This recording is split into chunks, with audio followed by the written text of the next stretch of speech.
Ouh,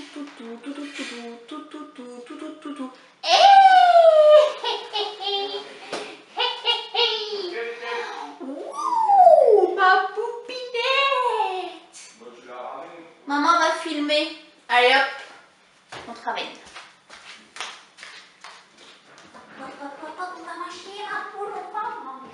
Attends, maintenant je suis essoufflée. La fille elle monte son escalier, elle est déjà au bout de sa vie quoi.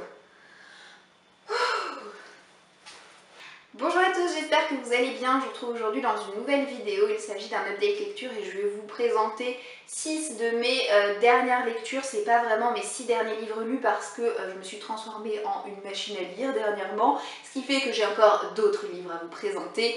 Du coup, attendez-vous à ce que bientôt je vous tourne un nouvel update lecture parce que vraiment on ne m'arrête plus. Autrement, oui, si, bah quand même, on est plus de 1500 sur la chaîne et vraiment je tenais à vous remercier du fond du cœur parce que c'est juste incroyable. J'ai l'impression d'avoir dépassé les 1000 abonnés il n'y a pas longtemps et ça y est, bim, 1500 quoi. Donc merci beaucoup pour votre fidélité, merci de me suivre et de me supporter de manière hebdomadaire. Ça me fait chaud au cœur vraiment.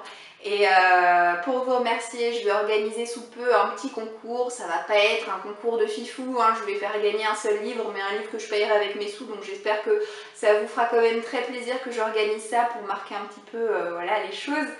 Et un dernier point avant de commencer cette vidéo concernant la luminosité, j'espère que là ça ira parce que je vous filme cette vidéo, il est, je ne sais pas quelle heure je fais ça mais je n'ai pas de montre, il est quasiment 6h, ouais voilà, il est 6h20 et il fait hyper sombre. Du coup j'ai mis une lumière couleur lumière de jour au plafonnier, mais bientôt mes problèmes de luminosité vont être de l'histoire ancienne puisque mes grands-parents vont m'offrir deux, vous savez, les lampes parapluie là que je mettrai de part et d'autre de mon appareil photo et du coup voilà, magie, je n'aurai plus de problème de lumière donc je suis super impatiente. Sur ce, je vais quand même vous présenter les 6 derniers livres lus parce que c'est bien pour cette raison que vous avez cliqué sur cette vidéo. Le premier de ces 6 livres que j'ai à vous présenter, c'est un livre en VO, c'est A Little Something Different, écrit par Sandy Hall, qui m'a été offert par ma copine blogueuse Althea l'année dernière à l'occasion de mon anniversaire. J'avais mis ce livre dans ma palle printanière et ça y est, enfin, nous sommes au mois de mai et j'ai enfin réussi à le terminer parce que j'ai mis un temps fou à lire ce livre. Alors ne croyez pas que c'est parce que c'est de l'anglais que j'ai mis du temps à le lire, parce que réellement si vous cherchez un livre pour débuter en anglais, vous pouvez vous tourner vers celui-ci les yeux fermés parce que le niveau de langue est vraiment très abordable à appréhender. Non, si j'ai mis du temps, c'est parce qu'il m'a vraiment moyennement convaincue. Je lui ai mis tout juste la moyenne, 2,5 sur 5. Dans cette histoire, on est dans une petite romance contemporaine et on va suivre la relation entre Gabe et Léa, qui sont 2 étudiants à la fac et qui suivent le même cours d'écriture créative. Ils sont donc dans la même classe à l'occasion de ce cours en particulier. Et tout au long de l'année scolaire universitaire, ils vont se rapprocher. Ce qui m'a plu dans ce livre, c'est vraiment la manière dont on appréhende la relation entre les 2 protagonistes, c'est-à-dire que l'auteur a utilisé 14 narrateurs différents, c'est-à-dire que l'histoire d'amour n'est pas du tout racontée du point de vue des 2 héros. D'ailleurs, à aucun moment dans ce récit on a leur point de vue. Par contre, on a le point de vue de 14 personnages, animaux, objets. Et ça, j'ai trouvé ça vraiment fun et vraiment très bien pensé. Et du coup, je me suis dit que c'était plutôt bien parti, mais comme quoi, l'originalité dans un livre, ça ne fait malheureusement pas tout, parce que même si j'ai bien aimé cet aspect-là, j'ai trouvé les 2 personnages, Gabe et Léa, extrêmement fades, extrêmement gnangnan, c'est-à-dire que je n'ai réussi à m'attacher à eux à aucun moment dans cette histoire. En ce qui concerne les narrateurs, j'ai réussi à m'attacher à certains d'eux, mais là encore pas tous, parce que 14 ça fait quand même du monde.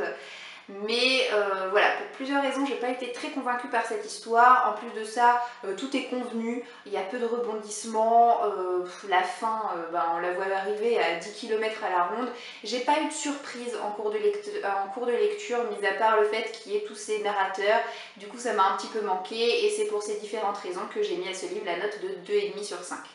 J'ai également lu Glass Sword, qui est le tome 2 de Red Queen, écrit par Victoria Ayvard et sorti aux éditions MSK.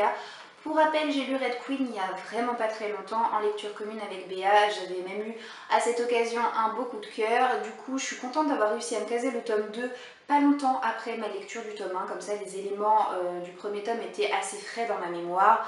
Je dois vous avouer que avant de commencer cette lecture, que j'ai aussi lu avec Béa d'ailleurs, j'étais pas très en confiance parce que j'ai lu des avis vraiment mitigés concernant cette suite. Du coup je me suis dit oulala, le premier tome a été un coup de cœur pour moi, du coup j'ai placé la barre assez haut et j'avais vraiment pas envie d'être déçue par cette suite.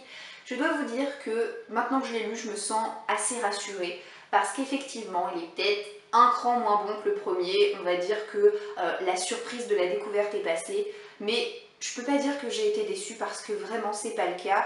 J'ai passé un très bon moment en compagnie de ce livre et je lui ai mis la note de 4 sur 5.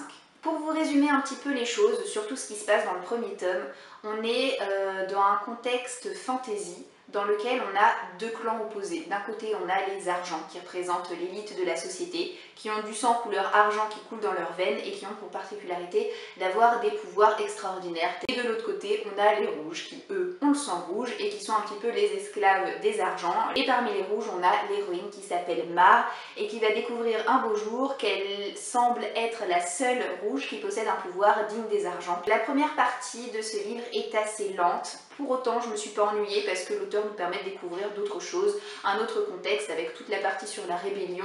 Mais je dois avouer que j'ai quand même préféré la deuxième partie qui était quand même plus riche en action, en rebondissements. On a encore des trahisons.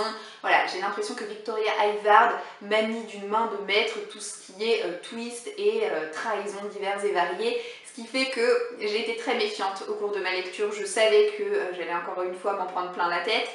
J'étais en train de me dire, est-ce que vraiment ça va se passer comme ça, ou alors est-ce qu'au contraire il va se passer quelque chose qui va complètement renverser la vapeur.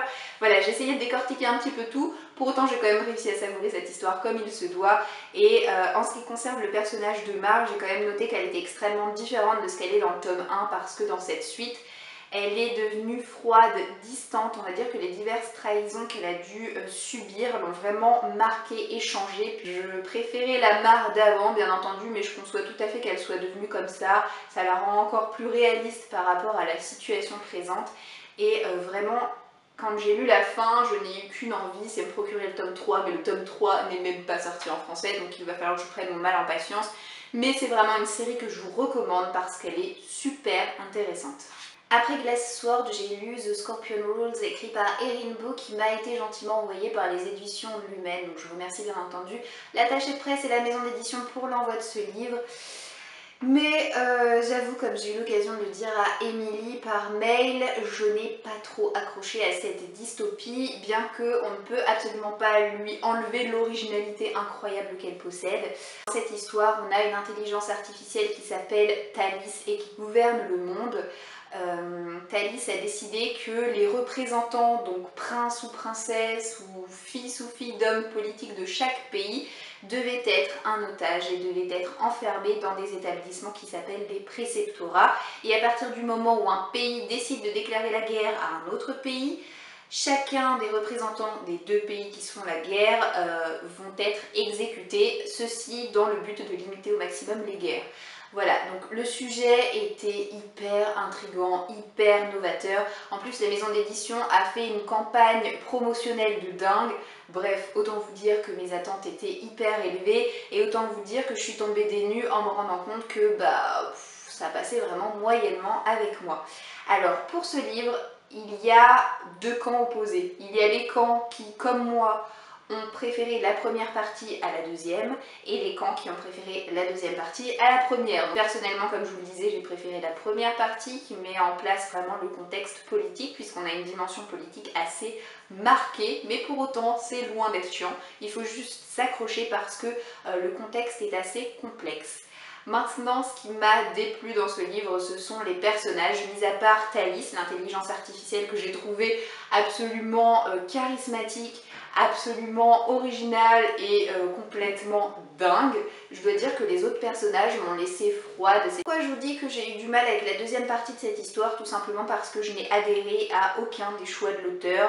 Ça va de la romance, enfin, alors pareil, la fin, je me suis dit, mais que se passe-t-il? Ce n'est pas possible.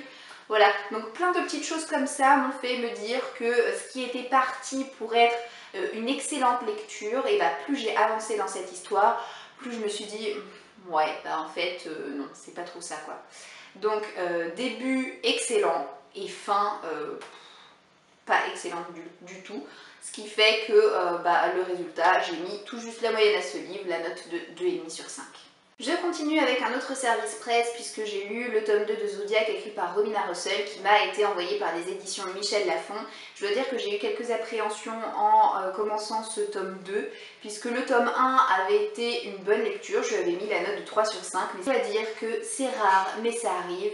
Mais comme c'est suffisamment rare, il faut quand même que je vous le souligne, le tome 2 est vraiment meilleur que le premier.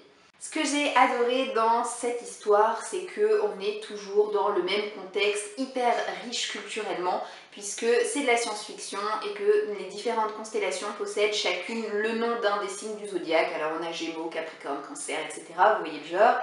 Et chacune de ces constellations possède une culture différente des autres, voilà, tout simplement. Et que d'une constellation à l'autre, et les états d'esprit, les mentalités vont être extrêmement différents, le physique va être différent, les corps de métier vont être également différents, voilà. Et ça, je trouve que c'est traité mais d'une manière géniale par l'auteur, donc j'ai beaucoup aimé. Dans cette suite, je n'ai pas du tout retrouvé les problèmes de rythme que je pointais du doigt dans le premier tome, donc tant mieux, je me suis pas ennuyée une seule seconde. Le récit, c'est un gros pavé, mais ça ne s'essouffle jamais, donc c'était vraiment que du bonheur. Et je me suis beaucoup plus attachée à l'héroïne dans cette suite que dans le tome 1. Dans le tome 1, je la trouve un petit peu chiante, un petit peu lisse, bref, je ne m'étais pas attachée à elle. Mais là, au contraire, j'ai l'impression que les événements qu'elle a vécus l'ont fait mûrir. Elle est beaucoup plus posée, beaucoup plus réfléchie qu'auparavant.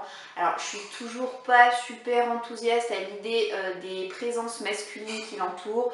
Mais je dois dire que j'ai quand même été super bien convaincue par cette suite. J'ai ensuite lu le tome 4 de la série Georgina Kincaid, écrit par Richelle Mead et sorti aux éditions Milady, donc il s'agit de Succubus Heat.